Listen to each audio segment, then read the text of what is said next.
Hello बच्चों, नमस्कार। आप लोग देख रहे हैं यूट्यूब चैनल एमसीआई और मैं हूं विकास त्रिपाठी। बच्चों, पिछले वीडियो में हम लोगों ने समांतर श्रेणी की एक्सरसाइज 5.3 के 3 प्रश्न पढ़ लिए थे। देखते हैं प्रश्न नंबर 4। क्या एपी 31, 28, 25 डॉट डॉट का कोई पद शून्य है? अपने उत्तर का औचित्य दीजिए। बच्चों, सबसे पहले इस एक्सरसाइज को, इस प्रश्न को शुरू करने से पहले हम एक बात जरा ध्यान से सुन लें। हम यहां पर कोई एपी लिख रहे हैं। हमने लिख दिया 2, 4, 6, 8 dot dot dot dot dot ना करें तो 6, 8 तक। एक और लिख दिया हमने 3, 6, 9, 12, 15। एक और लिखे दे रहे 1, 2, 3, 4, 5, 6। बच्चों, समझने की बात यह है कि इस एपी में पदों की संख्या कितनी है? 1, 2, 3, 4, 4, n बराबर 4। इसमें पदों की संख्या 1, 2, 3, 4, 5, n बराबर 5 है। इसमें 1, 2, 3, 4, 5, 6, n बराबर 6। सोचना जरा यह होगा कि क्या किसी एपी में पदों की संख्या 5.2 हो सकती है? जैसे इसमें 5.2 पद हो, अभी 4 पद हैं, इसमें 5 पद है, इसमें 6 पद है, इसमें 5.2 पद हो सकते हैं? नहीं। बच्चों, ध्यान देने की बात है, किसी एपी में पदों की संख्या जो n होती है ये कभी दशमलव में नहीं हो सकती, माइनस में नहीं हो सकती, भिन्न में भी नहीं हो सकती। यानी पदों की संख्या जो n होती है वो हमेशा एक प्राकृतिक संख्या, हमेशा प्राकृतिक संख्या। और प्राकृतिक संख्या हमारे धन पूर्णांक 1 से लेकर अनंत तक, 1, 2, 3, 4, 5, 6 डॉट डॉट अनंत तक। तो बस सबसे महत्वपूर्ण पॉइंट आगे आने वाले प्रश्नों के लिए यही है कि किसी एपी में पदों की संख्या n का मान जो है वो हमेशा एक प्राकृतिक संख्या ही हो सकता है, ना तो भिन्न हो सकता है, ना ऋणात्मक हो सकता है, ना ही दशमलव में हो सकता है। अगर ये पॉइंट हमें याद रहेगा तो आगे आने वाले प्रश्नों में कोई कठिनाई नहीं होगी। चलिए देखते हैं। क्या एपी 31, 28, 25 का कोई पद 0 है? अपने उत्तर का औचित्य दीजिए। जब भी हमसे पूछे कि ये एपी का कोई पद है कि नहीं, हम मान लेंगे कि ये एपी का nवां पद है। इसको मानने के पहले हम एपी का प्रथम पद और सार्वंतर जरूर लिख लेंगे। तो लिखेंगे एपी का प्रथम पद ए बराबर, एपी ये लिखी है, इसका पहला पद कौन है? 31, तो ए बराबर 31। सार्व अंतर डी बराबर, डी होता है किसी भी पद से उसके पहले वाला पद घटाने पर प्राप्त मान। तो कोई भी पद हमने 28 ले लिया, में से उसके ठीक पहले वाला पद घटा दिया, 28 में से 31 घटाया -3। बच्चों, सार्वंतर ज्ञात करने में विशेष ध्यान रखना होता है कि किसी पद से पूर्व पद घटाते हैं। जल्दी में कभी कभी हम लोग 31 से 28 घटाकर 3 भी लिख सकते हैं। ऐसी गलती ना करें, हमेशा यहां लिख करके घटाएंगे तो ये गलती बहुत कम ही होगी। तो हमें एपी का प्रथम पद ए प्राप्त हो गया, सार्वंतर डी प्राप्त हो गया। हमसे पूछा था कि इसका कोई पद शून्य है, तो हम लिखेंगे माना कि एपी का nवां पद शून्य है। भले ही ना हो, है कि नहीं ये अभी हमें पता नहीं है, लेकिन हमने मान लिया कि एपी का nवां पद शून्य है। अब nवां पद को an कहते हैं, तो an बराबर 0 आ गया।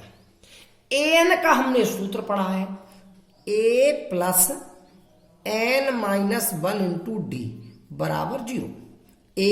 ए का मान हमें पता है 31 plus n -1 into D, D का मान भी पता है -3 और बराबर 0।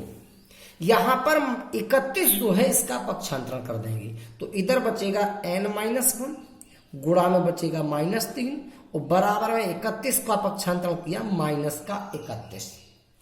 अब हम ध्यान देंगे कि ये जो -3 है n-1 के गुणा में है, उस तरफ जाएगा भाग में, तो n-1 बराबर -31 बटे में आ जाएगा -3, माइनस कैंसिल हो जाएगा, 3 का भाग 31 में दे देंगे तो ये आ जाएगा n-1 बराबर 3 का भाग 31 में दिया तो 10 बार तो पूरा पूरा चला गया और बचेगा शेषफल 1, तो आ जाएगा 10 सही 1/3। ये n-1 है, 1 का पक्षांतरण कर दो तो n बराबर हो जाएगा 10 सही 1/3 और उधर जाएगा तो ये प्लस का 1, तो n बराबर ये 10 पूर्णांक है, ये 1 पूर्णांक है, 10 में 1 जुड़ जाएगा 11 सही 1/3। यानी n का मान जो है वो भिन्नात्मक आ गया। अगर हम मान के ये चल रहे हैं कि AP का nवां पद 0 है तो n का मान 11 सही 1/3 यानी भिन्नात्मक आया, तो क्या ये सही है? बिल्कुल नहीं, क्योंकि n का मान तो ये हो ही नहीं सकता, क्योंकि n का मान एक प्राकृतिक संख्या होता है। इसका मतलब हमने जो माना था वो सही नहीं है, AP का ये nवां पद नहीं है, अर्थात AP का ये कोई भी पद नहीं है, क्योंकि अगर कोई पद होता तो n का मान एक प्राकृतिक संख्या प्राप्त होता। तो लिखेंगे चूंकि n बराबर 11 सही 1/3 एक प्राकृतिक संख्या नहीं है, एक प्राकृतिक संख्या नहीं है, और अगर n एक प्राकृतिक संख्या नहीं है तो ये 0 जो है AP का कोई पद नहीं है, अतः 0 AP का कोई पद नहीं है। अगर यहां पर n का मान एक प्राकृतिक संख्या आता तो जितना n का मान आता उतने वहां पद ही 0 हो जाता है, क्योंकि यहां पर n का मान प्राकृतिक संख्या नहीं है, अतः जो 0 था वो AP का कोई पद नहीं है।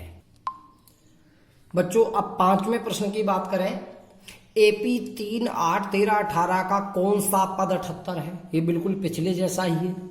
माना कि AP का nवां पद 78 है तो an बराबर 78 हो जाएगा, an का सूत्र लगा देंगे, हल कर देंगे।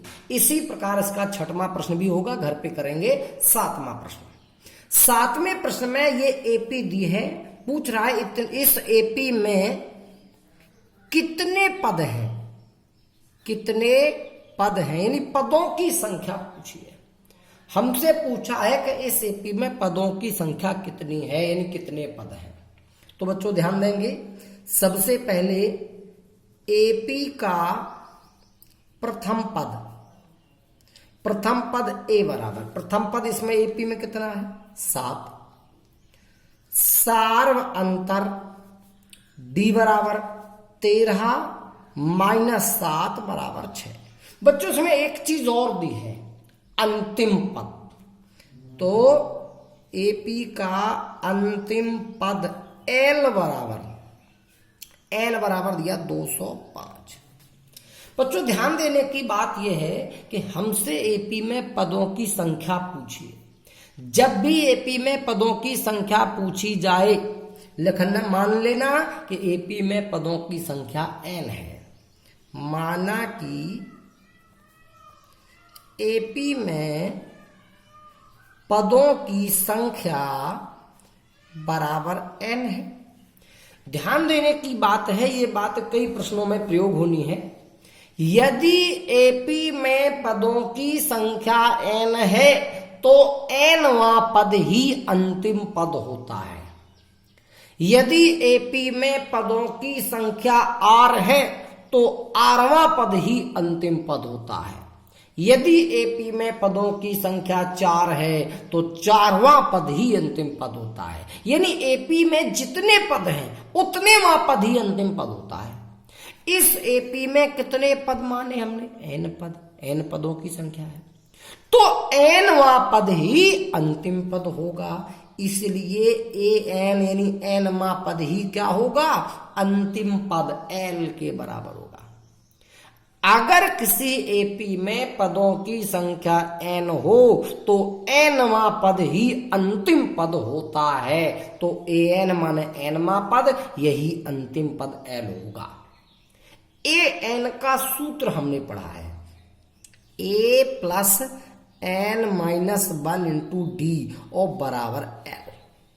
बच्चों a का मान है 7 प्लस n ही तो पता करना है, माइनस 1 इंटू डी का मान है 6 और बराबर l का मान है 205। अब 7 का पक्षांतरण कर लीजिए, n माइनस 1 इंटू 6 बराबर 205 माइनस का 7, n माइनस 1 इंटू 6 इक्वल 205 से 7 घटाओगे तो 198 बचेगा, 6 का उधर हो जाएगा भाग, तो n माइनस 1 बराबर 198 बटे 6, 6 का भाग कर दीजिए, तो n माइनस 1 इक्वल 6 तिया 18 और 1 बचा 16 हो गया।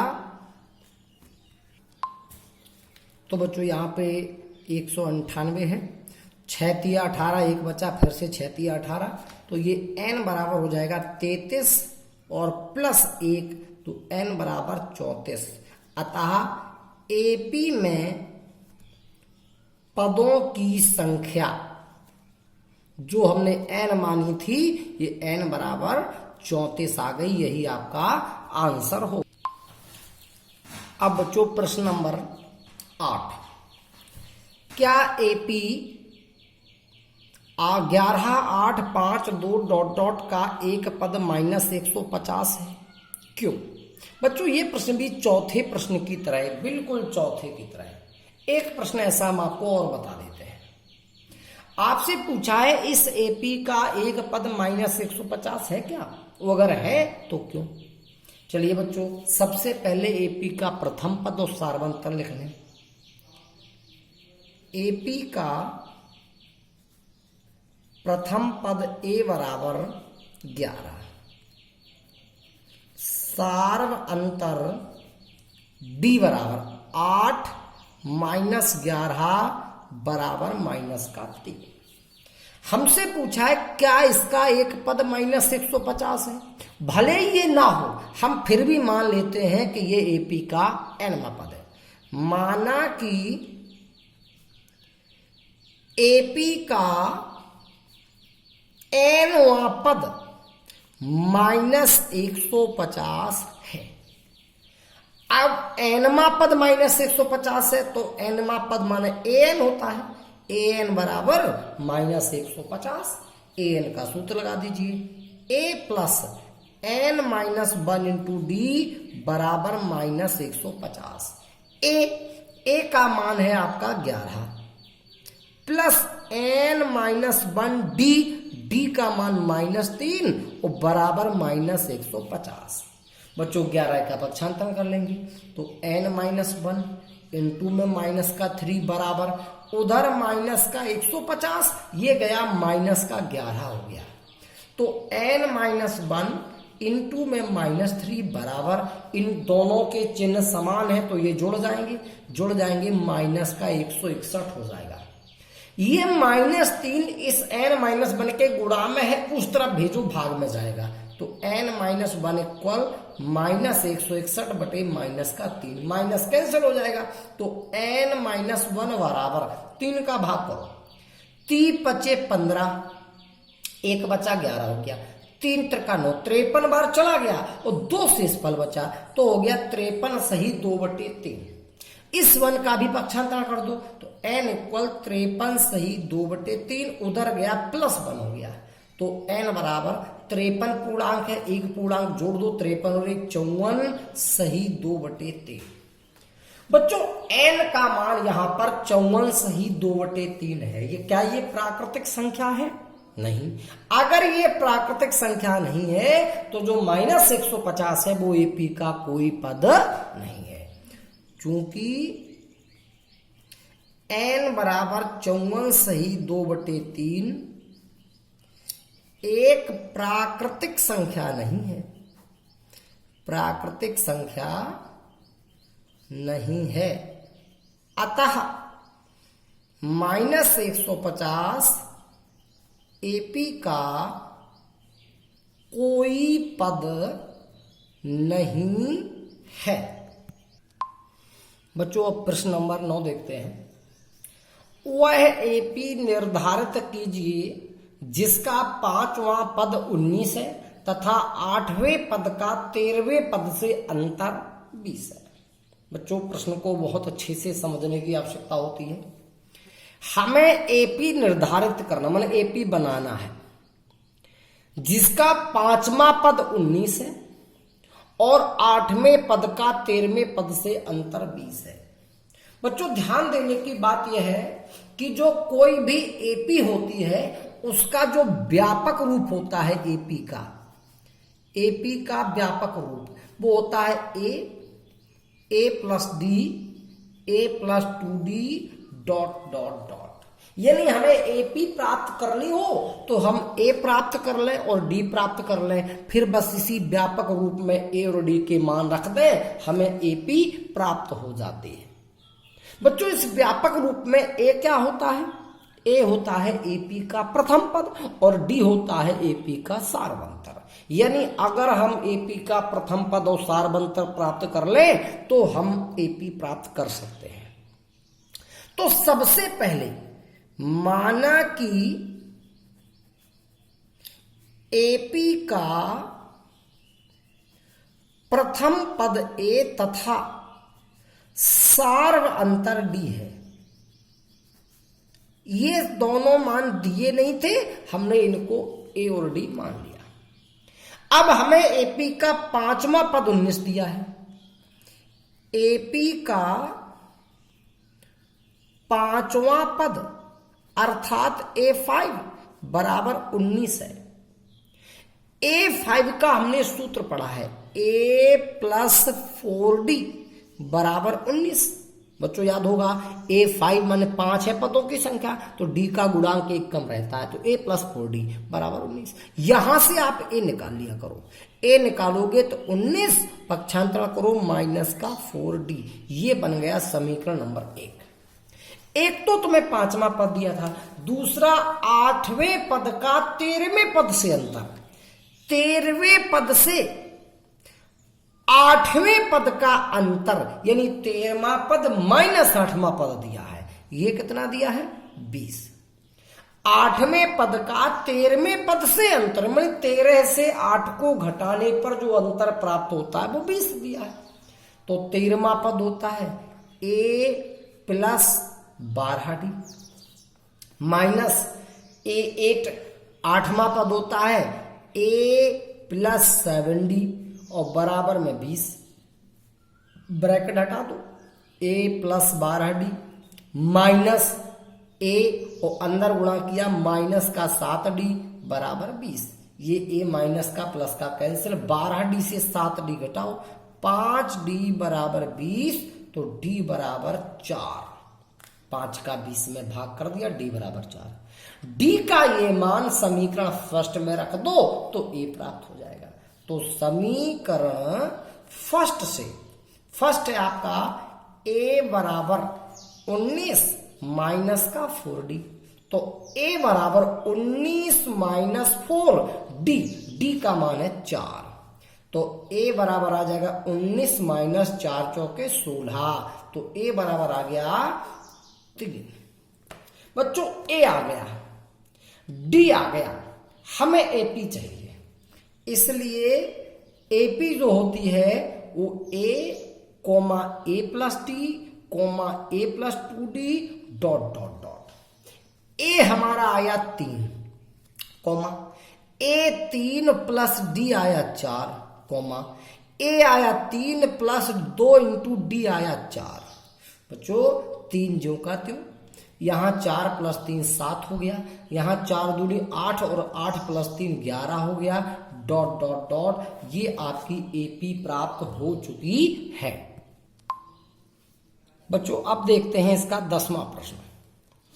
वह एपी ज्ञात कीजिए जिसका तीसरा पद 16 है तथा 7वां पद 5वें पद से 12 अधिक है। बच्चों वही लॉजिक, बस एक बार समीकरण बनाना समझ में आ जाए तो सबसे पहले तो हमें पता है एपी ज्ञात करनी है, तो प्रथम पद ए ज्ञात करना होगा, सार्वंतर डी ज्ञात करना होगा, क्योंकि एपी का व्यापक रूप है A plus D, A plus 2d dot dot dot. तो सबसे पहले माना कि एपी का प्रथम पद ए तथा